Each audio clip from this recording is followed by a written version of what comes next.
Thank you. So today my talk will focus on Land and Environment Court judgments dealing with waste-related operations in New South Wales. And there have been a number of decisions of the Land and Environment Court in this sector, which in my view are both highly instructive to operators as well as being timely reminders of your rights and obligations under legislation. So turning to the first slide, the first decision that I wish to talk about today is the 2017 decision of the EPA versus Steggles Food, Mount Karingai, Pty Limited. And the reason why I included this particular decision was because it is a reminder of just how broad the EPA's responsibilities are for ensuring compliance with an environment protection licence. So, as we know, the holder of an EPL under the Protection of Environment Operations Act 1997, being the POEO Act, has broad responsibility to ensure that it complies with the governing legislation, regulations and conditions of an EPL. So in the Steggles case, the EPA commenced proceedings against Steggles Food for contravening a particular condition of the licence, that all plant and equipment installed at the premises and used in connection with the licensed activity must be maintained in a proper and efficient condition. So in providing details of the contravention, the EPA stated that the defendant had failed to maintain a refrigeration system so as not to leak hazardous chemicals. Now, the Steggles team argued in court that these particulars were in fact deficient and that they had failed to identify the plant or equipment, the manner of the breach, i.e. the act or omission that constitutes the breach, and the person that the EPA had claimed caused the breach with the required specificity.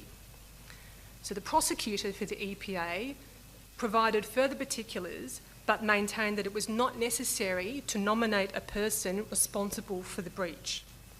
So at common law, it is generally well established that the prosecutor must not only specify the legal nature of the offence, but the particulars of the act, the manner or thing that is alleged to be the foundation of the charge.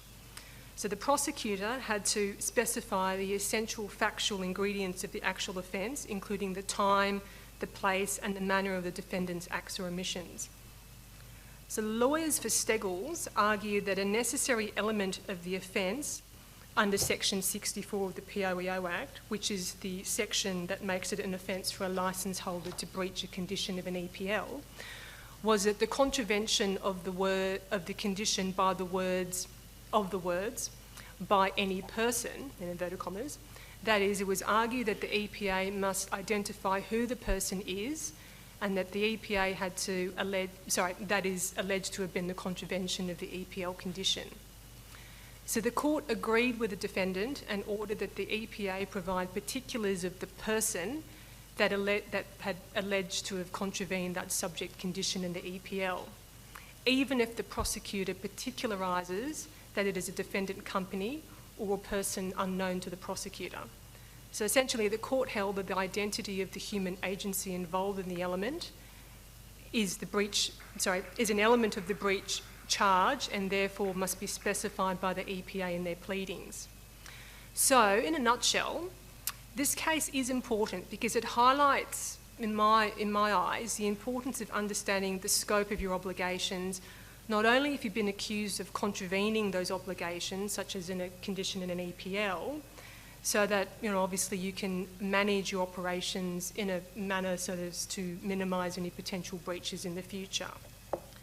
So the second case that I'll move on to today is the 2016 decision of the EPA versus Terrace Earth Moving, Pty Limited number 3, also commonly referred to as the Terrace number 3 decision of the Land Environment Court.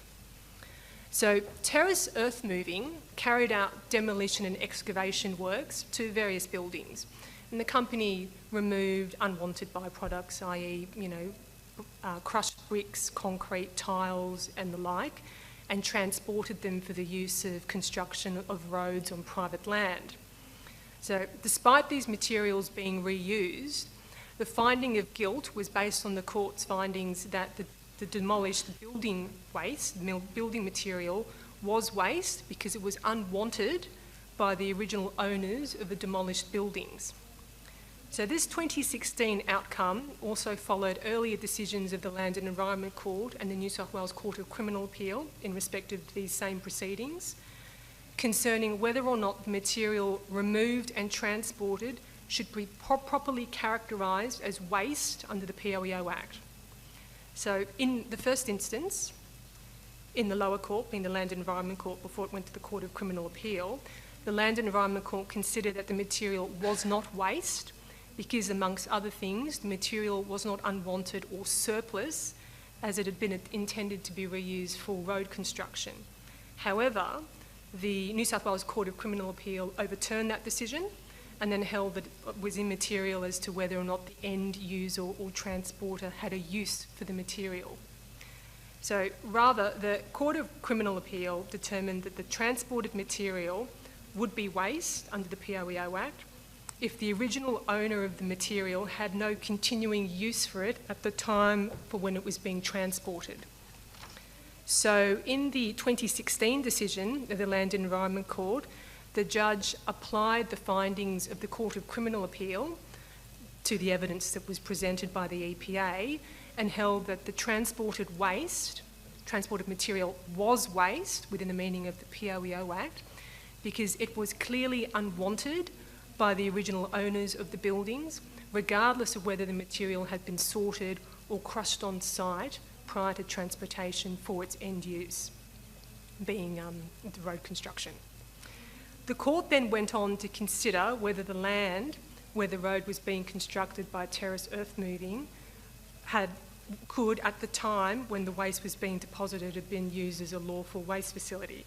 And in finding, obviously, that the court said no, that is not the case, the court noted that there was obviously no EPL, there was no licence under the POEO Act, nor was there any development consent or approval under the Environmental Planning and Assessment Act for it to be properly used as a waste facility. So this decision is important, or a significant reminder of just how broad the concept of waste is, and potentially the serious consequences for persons who transport or source waste for reuse, recovery and recycling from and within New South Wales in respect of obtaining or needing the relevant statutory approvals and the like. So the next decision that I'll move on to is EPA prosecution of an individual and related companies who were found guilty of transporting waste to places that were not capable of being run as lawful facilities. And this was the 2016 decision of the EPA versus Foxman Environmental Development Services. So the defendants had been found guilty of transporting contaminated asbestos waste to remote properties, thereby breaching Section 143 of the POEO Act. And the evidence that had been relied upon by the EPA prosecutor had been collated over a long period of time. There were extensive samples taken from site, multiple interviews, multiple statutory notices and the like, and resulting in some pretty hefty fines by the Land and Environment Court. Now, the Foxman decision is a good illustration of how an individual defendant and its related corporate entities, which Mr Foxman was in respect of his corporate entities being the second, third defendants and the like, will be liable, especially in the case of where there has to be a piercing of the corporate veil and the personal exposure that can arise in respect of directors of those entities. So, moving on, the next decision, which we'll cover off on, is in respect of the Fordham versus the EPA decision that was handed down in March of this year.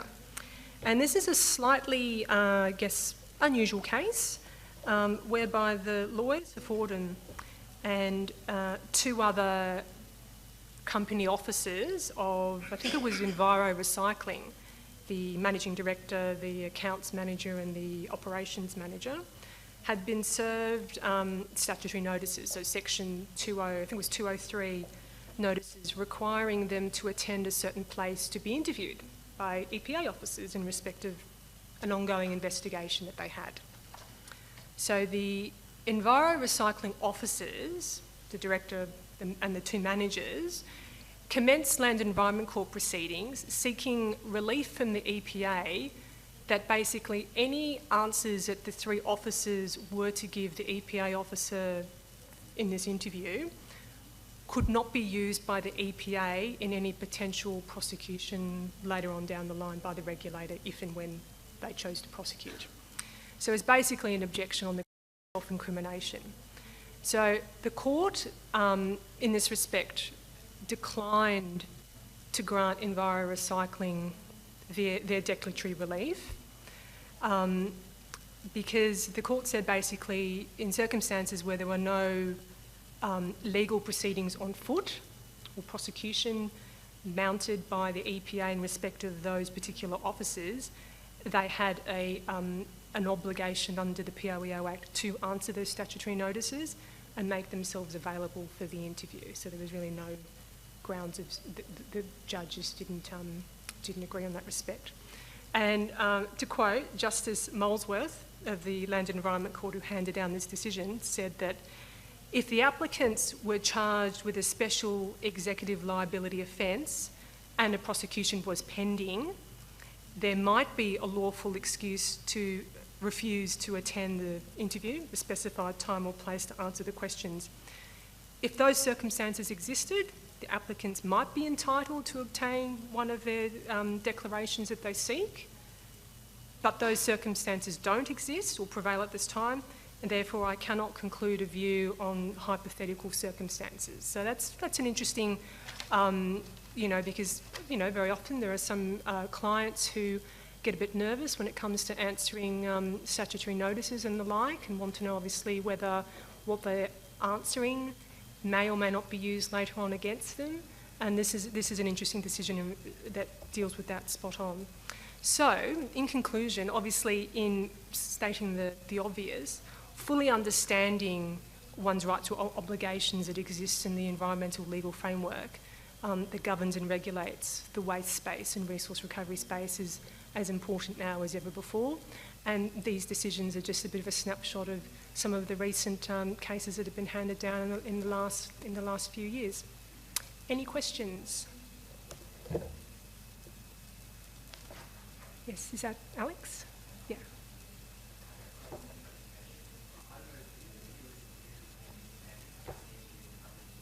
The draft standards, yes, yeah. Sorry, I can't quite hear you, Alex.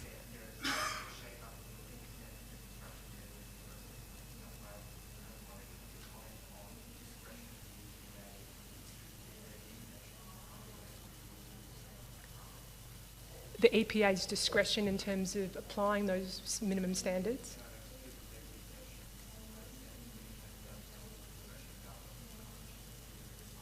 Right. Not as such, no, but I'm happy I might be able to take that offline and we can have a chat after. Not a problem, thank you. Lee, did you have a question?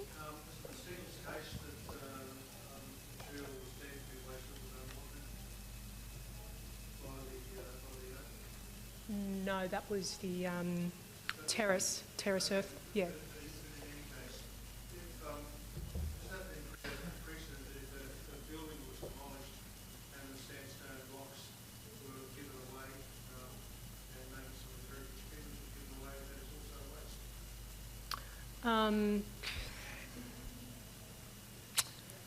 Potentially. I mean, yeah, I can't give a...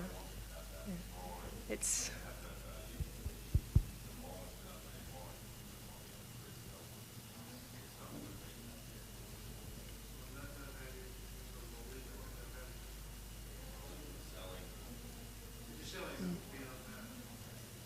Yeah. I think... Sorry, Tiana from South Australia here. I can see you trying to stop me. Hello. Thank you. I was looking.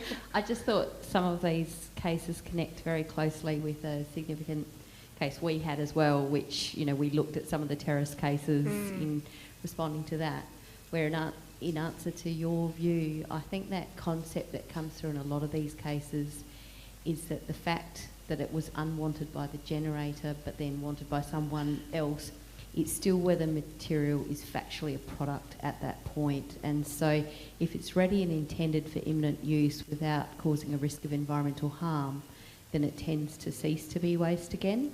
And I might suggest to people that the case, Supreme Court of South Australia case, Wood versus Adelaide Resource Recovery, contains some concepts which are quite similar between these cases, which helps clarify that, so that it would make it more evident that that stone, timber, the antique material that you're pulling out or reusing, or indeed any other material that's going straight for reuse, is likely to not be waste as soon as it's taken.